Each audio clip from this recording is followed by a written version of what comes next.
All right, fresh out of the All-Star break with a brand new episode of the Cedric Maxwell Podcast. I am Josue Pavone alongside Cedric Maxwell, who's already on the road, and we got a lot to catch up on, Max. I mean, between All-Star weekend, between the Celtics continuing this streak, it seems like they picked up right where they left off, right? I mean, I know they lost technically that last game before the All-Star break, but the way this team's been playing defensively has created wavelengths across the NBA. I feel like they're on the national landscape now. You saw TNT talking about these guys using the word contender, which I haven't heard in the same sentence as the Celtics all season long. But Mac, let's just start right there. I mean, how are you feeling about this team? I mean, one Celtics fan could tell you, well, that was a shorthanded Nets team that the Celtics stomped all over by 20-plus point, another 20-plus point victory, and they've won 10 out of the last 11. Now, throughout those 10 wins, Max, they've averaged over 20 points per.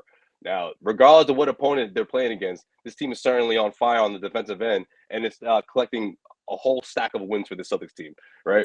I think that's true. I think I look at this team right now overall, defensively, they're playing extremely well, and they've come together. And I think that here again, the patience of us lay people, we're not good because we were trade everybody. Now that they're winning basketball games, everybody's like, well, leave it alone. You don't want to bother anything. A few adjustments they've made by adding White to the mix. And I think he's a good pickup for you. The game against Brooklyn, obviously Brooklyn didn't have their top players, but the Celtics went in there, really demolished them and never really let them get in that basketball game. And that was impressive to me, even to the point where you didn't even have to use, and I forgot about Daniel Tice was sitting over there. Yeah. You didn't even have to use him in last night's game. So yeah, this team is hitting on so many cylinders, defensively, offensively. And I don't think I've seen Marcus Smart play better basketball than he has over the last couple of weeks. And he's been really good. But in these last couple of weeks, these last month, Marcus Smart is taking it to another level defensively and offensively, setting the table for so many guys out on the floor. See, that's why I think it's so impressive, Max, because, you've seen it before. You've been around this league for so many years that you've seen when teams get hot, right? And what I mean by that is offensively. The shots are falling, they're getting good looks. I mean, sometimes that's more of fool's gold than a team that's really locking down defensively. Now, it's one thing to do it for a week, a couple of weeks, but man, these guys have had the All-Star break sandwiched in between. They're continuing that same momentum that we saw from the end of the year into 2022. And you had Nets head coach Steve Nash calling this team the best defense in the NBA of 2022. Now, of course, he did use that part at the end that people can say, well, yeah, they've been the best team the past couple of months here, the first 2 months of the calendar year. But what's most important throughout the course of the regular season, right, Max? The later half or the first couple of months that we saw a completely different team? Well, I think the latter half is showing you're building towards the playoffs. Think of it. You only have 22 more games to go. And this is a sprint right now. You beat Brooklyn, so you probably put them in a position where they can't catch you. You have a tiebreaker on them. Huge game coming back to Boston later on when we'll see if Brooklyn's going to have all their players. Kyrie obviously will be available on the road, and Durant looked like he's coming back, and will Simmons play? And so they're going to be a very dangerous team, but the Celtics have done exactly what they wanted to do. They've been very dominant. And I think you look at Jaylen Brown, you look at Tatum. I mean, these guys have gotten together and put their heads together and put the big boy shoes on, big boy draws on, and said, look, we're going to make this thing work. We talked about Rob Williams saying that, the Celtics are looking for the third player, the third star. Maybe that's it. Maybe Rob Williams is that guy. Grant Williams has played well. Let's make sure we add him into the mix. And so you add White into the mix. These guys are playing really well. And Pritchard has come off and played some pretty good basketball. So I think they're hitting on all cylinders. I'm glad you brought up the Derek White trade because, man, we haven't spoken on it quite a bit, so we haven't even had our official reaction to it. But, I mean, when you looked at it on paper, I don't blame the Celtics fans that were saying, well, wait a minute, 2 future firsts for Derek White? Because the Celtics fans, a lot of these Celtics fans, they're delusional in thinking that there's this quote-unquote third superstar on the way, right? Oh, he's coming, guys. He's coming. Just, line up the chips and you can cash them in. And that just hasn't happened, Max. I mean, like, that's not what we Celtics fans have been spoiled, right? I guess is what I'm trying to say. Like, they're envisioning this third superstar, but maybe what this team really needed to do is just double down on the pieces they have and trying to help those guys. And I think that's what they did with someone like Derek White. He's going to move the ball for you. He's going to give you defense on the other end. And you sort of consolidated this roster in a space where you have not only a Derek White that you could throw in the mix, but you have insurance up front and someone like Daniel Tice, who, of course, knows the system, knows what Ime's trying to do, and is really familiar with those guys in the locker room. Yeah, that is true. I think if you look at this team and the way they're playing right now, and you add White into the mix, he's fit in perfectly. Shooting the basketball, running the floor, defensively, really smart how he plays the game. The guy who's probably been as impressive in this run this year to me has been Grant Williams. Grant Williams, was for a while, he couldn't hit threes. Now he's become a consistent three-point threat. I know how smart he is on the defensive end. I know he's going to give you a great effort there. So those, like as my broadcast partner, Sean Grady, said, the ancillary pieces right now are starting to step up and pay big dividends. And if that can happen throughout the rest of the year, this could be something special for this team. Which I think wouldn't have happened, Max, if someone like Brad Stevens is afraid to trade future first picks. Now, let me ask you this, man. Let's be honest. Wait a minute.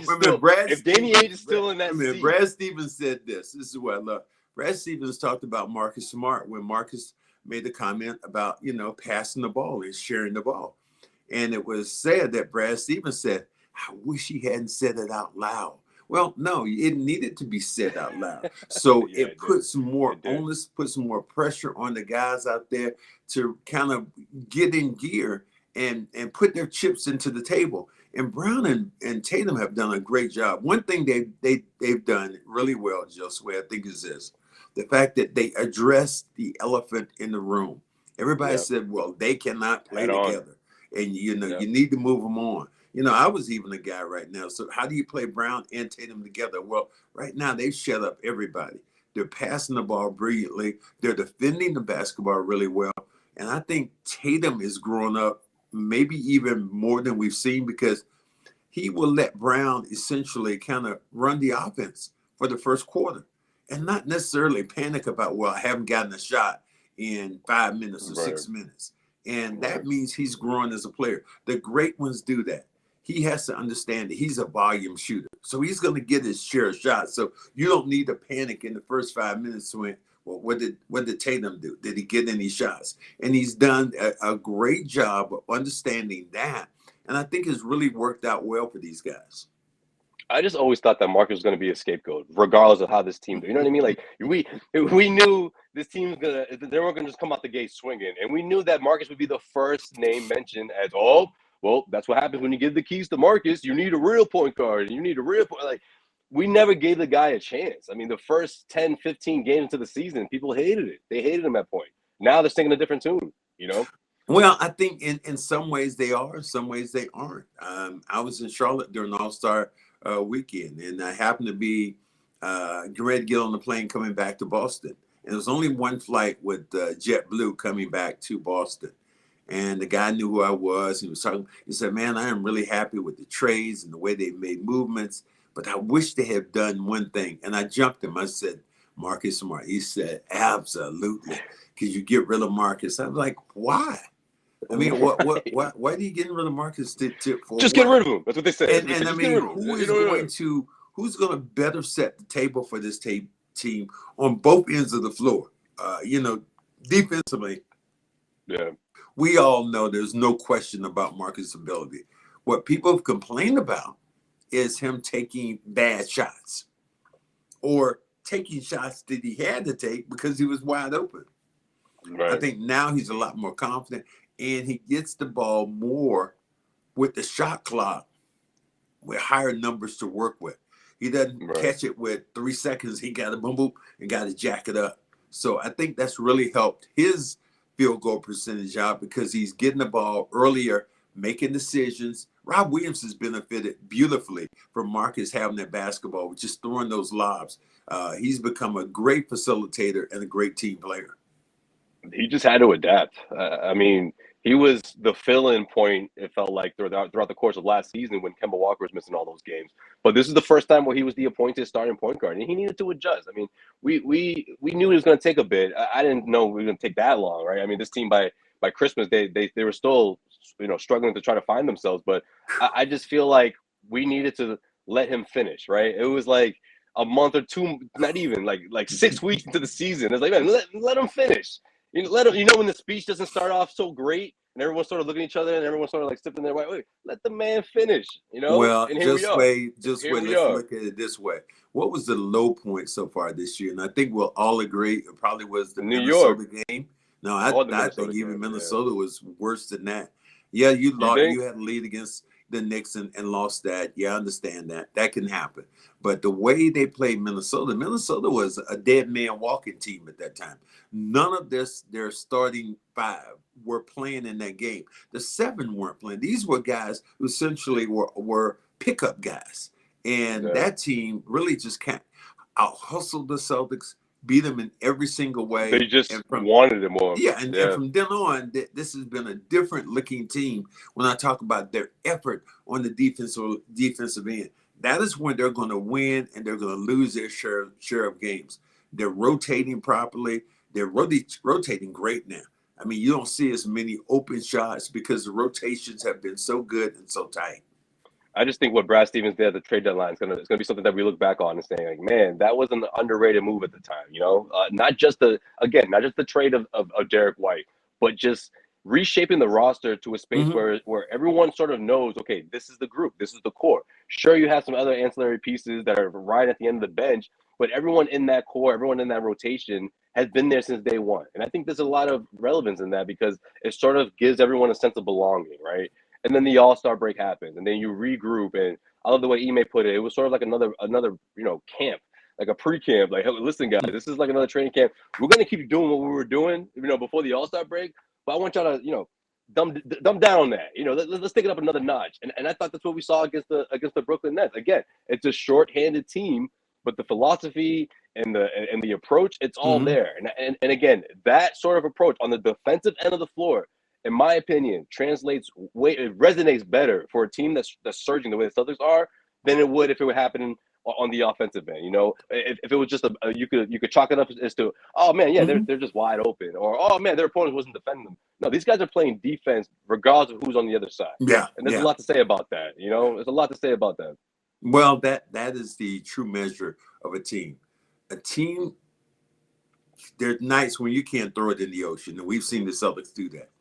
But consistency on the defensive end, that's the biggest thing, because the consistency on the defensive end is all about effort.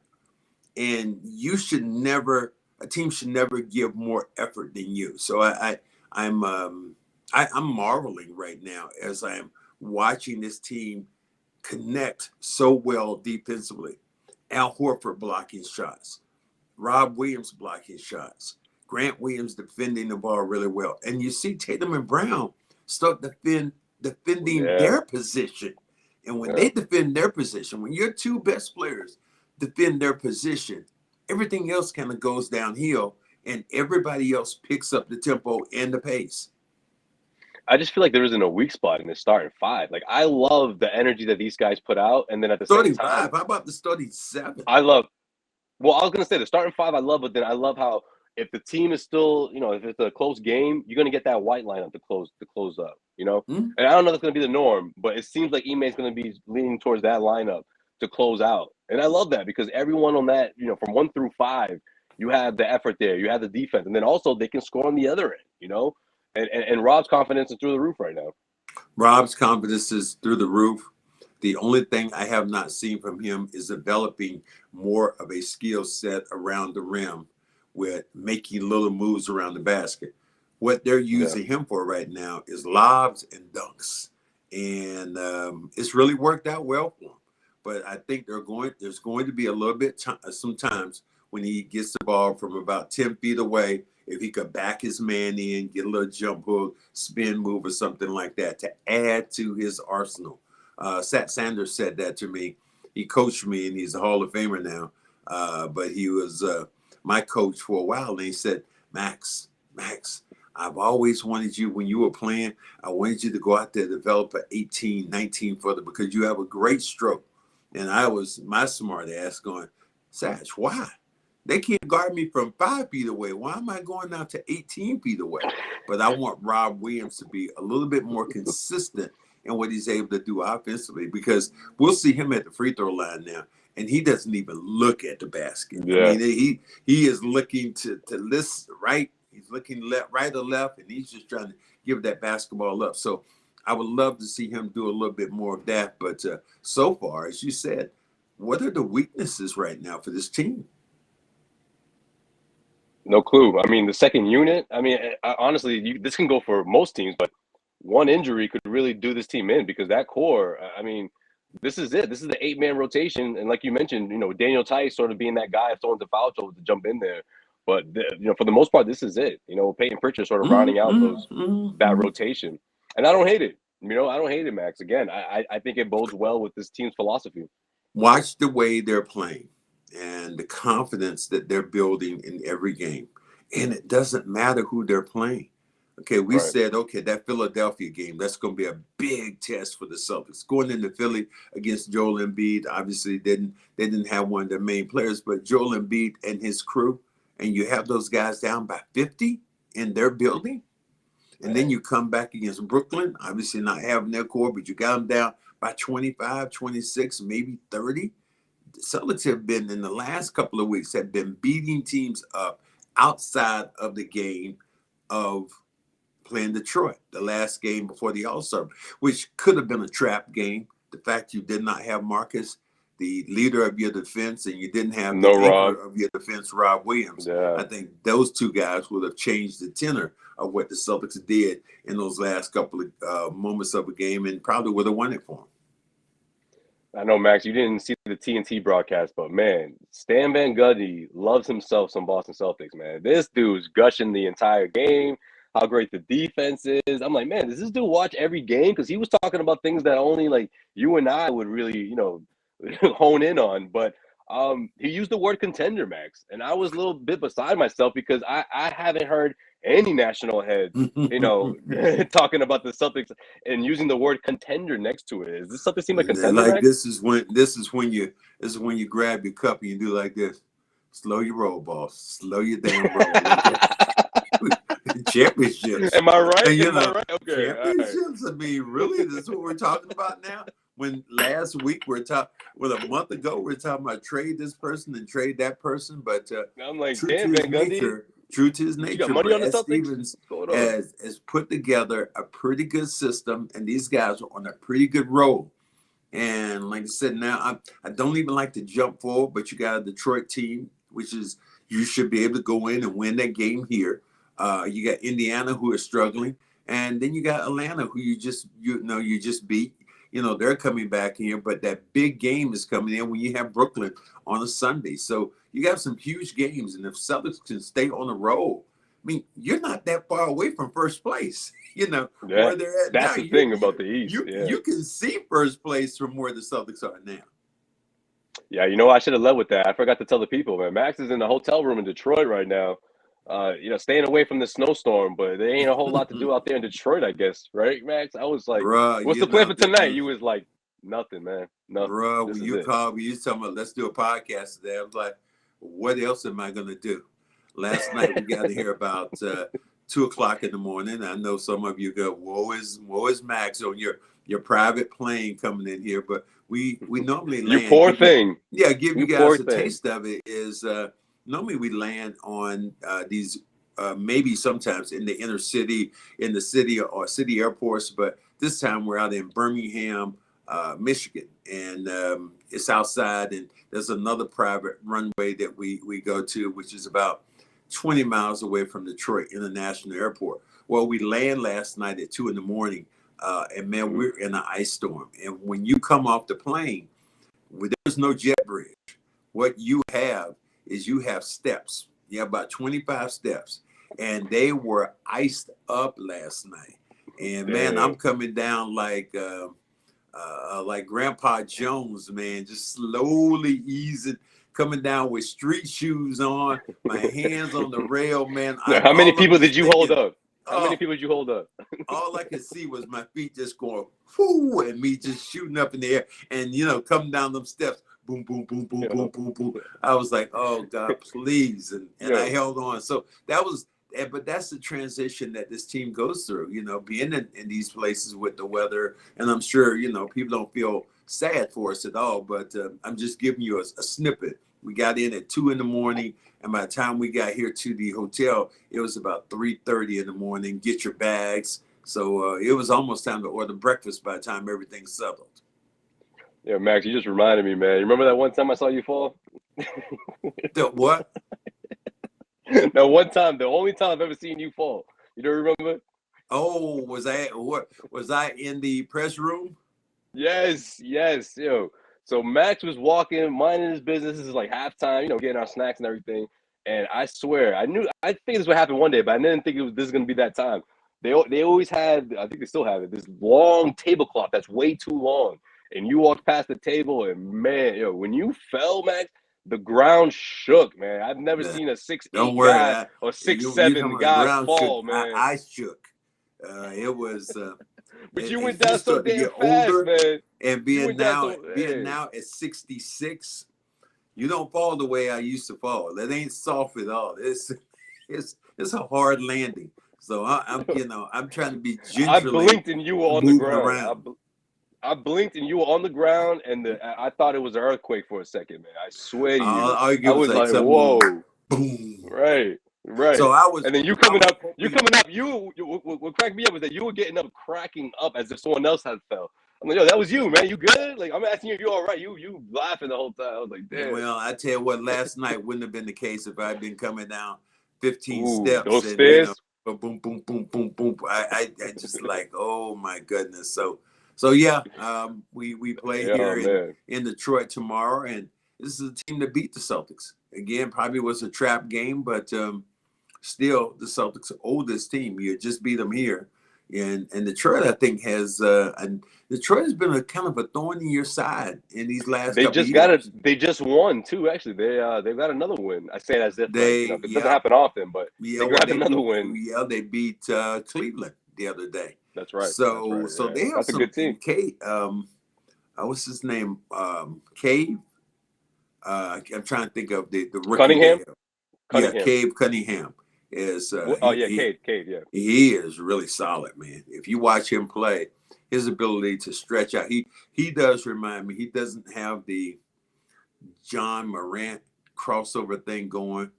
What he has basically is the old school Oscar Robertson. I'm going to take you down. I'm going to take the jump shot. I'm going to get to where I want to go. I can handle the ball just enough. And he's like a point guard, really essentially a facilitator, setting other people up. So it's going to be fun to see this kid grow as a player. But I would love for him to see a lot of Marcus Smart tomorrow in the game. Yeah. That's where I think it all starts and begins. He missed Marcus last time, so Marcus is not going to forget that. Yeah, it's definitely going to be a good game, or at least a revenge game for the Celtics. Even though it is a matinee, we'll see how they do with the early start. But before we get out of here, Max, we got to talk about All-Star Weekend, man. To see all the greats out there, obviously they aren't. Do we have to?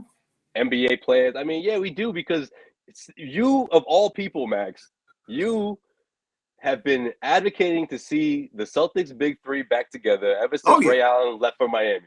I knew your head would cock off as soon as I said that. And we got a picture. Max. And I think, honestly, it's relevant for not only Celtics fans, but for those guys, right? I mean, I can't help but wonder if they just got so swept up into the moment that KG was like, oh, let's get a pic with these dudes. Or maybe Paul was the one, right? Most likely it was Paul. Hey, KG, come on, man. Let's get a pic with Ray. Stop playing. And they did it. We don't know what the dialogue was. We don't know exactly what was said. But it was posted. Paul Pierce himself posted the picture, and I think that meant a lot to Celtics fans, because we've been waiting to see that for a while. It's been a while. It's been years. It really did. And here's the biggest thing about it, Ray. You have another opportunity to kind of come clean and come home. And this is a great opportunity. This is about Kevin, but it's about giving him some respect on his side. And let the fans see whatever they might say, boo, yay, whatever. It's not making a difference. But your teammates would love to have you back in the building. And I've talked to almost everyone of them. I talked to Tony Allen. And you're talking about KG now, right? Talked to Big Baby. I talked to March 13th. I talked to KG. And but people want to put a lot of other things in here, and one of them is when they said that Ray Allen snubbed KG when he came up and dapped up LeBron, and I guess KG was standing there stoic. Man, Boy, no, I listen, mean, listen. people were reading things into tea leaves. Look, That this is the way I read they into it, weren't though. even there. And I know you're going to agree with me on this. This is the way I read into it. If you're KG, right, in that particular moment, and you see LeBron going for the embrace, you don't want to see that, Max. Come on. There's nothing wrong with that. Like, man, I know what that represents. Like, that man beat us, stopped me from getting my second title. Y'all won it together. Y'all can have your moment. I'm not going to line up to dap you up after you're saying what up to LeBron. Right. You know what I mean? Like what did people expect? I didn't take it as a diss whatsoever. I'm just like, yo, if I'm KG, I'm doing the same thing. Y'all can have y'all moment. Maybe I'll talk to you later. Maybe not. It is what it is. But I didn't look at it as like, oh, he's sitting there being like that mother. You know what I mean? Like, I didn't see it that way at all. But but people are like that, and this world is like that. You think about how many people have been divorced, and you think about how they look at their exes and going, they'll see them someplace, I hate her, or what. And I have an ex, I don't hate her. Hey, more power to you. We had something special together, and I'm just going to acknowledge you. And that's the same thing I look at Ray and Kevin. That's a good way to put it. They won their championship. The only one that Paul and Kevin has. They have one. Mm-hmm. Ray has two because he decided to leave, and it was a good business decision for him. So but to your point, Max. To your point, though, if you're with your other ex, I ain't gonna say what up to you. Go talk to your other ex. I'll talk to you later. Yeah, you know what I mean. We'll holler at you. So I think this is one of those times again for me that I hope that Ray Allen decides to come back here. I've talked to a bunch of people who are in the front office, and there's an open invitation for Ray. Please, Ray, please come back. I hope you come back. They're doing the event. Kevin Garnett, that's after the game. They're going to do the ceremony similar to Paul's, when they do it. And I think it's a good thing. I almost wish they did it on an entire day like they did with Larry, where they, just shut it down and, hey, this is a celebration for this dude. But I do understand, me being one of those guys that, in my case, I was there for 15. Mine was 15 minutes. That was the time. When the time he retired, my jersey is like, you got 15 minutes at halftime. We got to get this thing done. And I remember being so rushed. There was two things I didn't do. One, my other broadcast partner, Sean Grandy, I didn't even mention his name. And then Sean was like, I can't believe you didn't mention my name. I said, Sean, I forgot to mention my brother's name. And I've known him a lot longer and cared for him a lot more than I do for you. So I think that's one of those things, again, when you rush through things. I hope Kevin gets the opportunity to kind of bask in the glory, understand the fans' appreciation, because, this dude was special, man. He made this... He changed the culture and changed the limelight of Paul Pierce and Ray Allen. Those are two great players, but and think of it this way, without either one of those, when I mentioned those three, they weren't going to win unless all three of them played together. That's why I hope that all three of them embrace this moment with Kevin, and then eventually, embrace this moment when Ray gets his jersey retired. I might be the only guy pushing for that or talking about it. And somebody said the other day to me, so can they, retire all kind of jerseys? Well, how many numbers do they have? I mean, there's a lot of damn numbers in this world. So you can get numbers 99, 98, whatever you got number you Schroeder, have. Schroeder had a rock the respect 71. Value, the respect value you have that you put on a player like Ray, to me, that's huge. Yeah, no question, Max. And that's why I wanted to bring it up and make sure I brought it up before we end up this we close out this episode, because at the end of the day, man, not only have you been the one that's been saying this stuff out loud, but you've been talking to all three of those guys directly. It's almost as if like they can't not talk to you without you bringing that shit up. Like, hey, we're not going to patch this thing up, and this could finally happen in Boston. That would be very special, I think. Yeah, I think it would be, and maybe we can put maybe our guy Nick Joel, so we could calm him down, so he won't be saying Tatum's leaving, You know, when he looks at him, and Tatum now takes a picture with Paul, with speaking of Kevin, him, with Kevin McHale. I mean, those guys were all standing, you know, shoulder to shoulder. And Paul Pierce, that was a cool picture. And it puts him into a moment. And Robert Parish was there also. Puts him in a moment where he's going, man, there's some history here. And that history is cool. You heard what he said after it? I heard him saying how he was just so grateful that it happened. He was amazed. Yeah. He said that, but I love the line that he used. He said, it almost felt like I didn't belong in that picture. Wow. Like, that's a lot. Like, for him to say that, that just shows where his head is at. Like, man, like, I got to live up to, you know, the Celtics mystique. I mean, I think it's very relevant for him. When you think about Tatum, think about Brown, it's a defined history that you don't have with any other professional franchise. People can talk about the Lakers, but the Lakers didn't have the first black player. Lakers didn't have the first black coach. The Lakers didn't have the first starting black five. Didn't have that. This is a very significant franchise when you think about professional basketball and what they've been to the table, what they bring to the table. This is one of the original teams that started this all, and for Tatum to be into that kind of bubble, that kind of light, man, that was such a cool. I mean, that's a picture that he can hold on forever with those guys standing. He's in the middle and those guys on the side, man. That was so cool.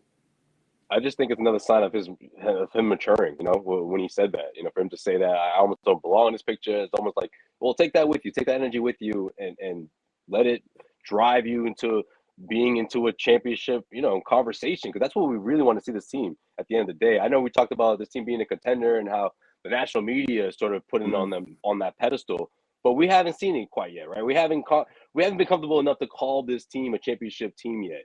And I think for Tatum to say that, it's without people looking at you like you were crazy. I mean, I don't think anybody looked at this team at championship. When I've heard people mention this, and I think Sean Grandy, my broadcast partner, was saying that. He said that in somebody's world, the Celtics are right now not the best, but they are favored by percentage points to win the championship. I don't think any of us would have ever even mentioned those kind of words about a month and a half ago. We were just like, man, if we can just get to the playoffs, you know, in good shape. But now, you know, they're playing great basketball.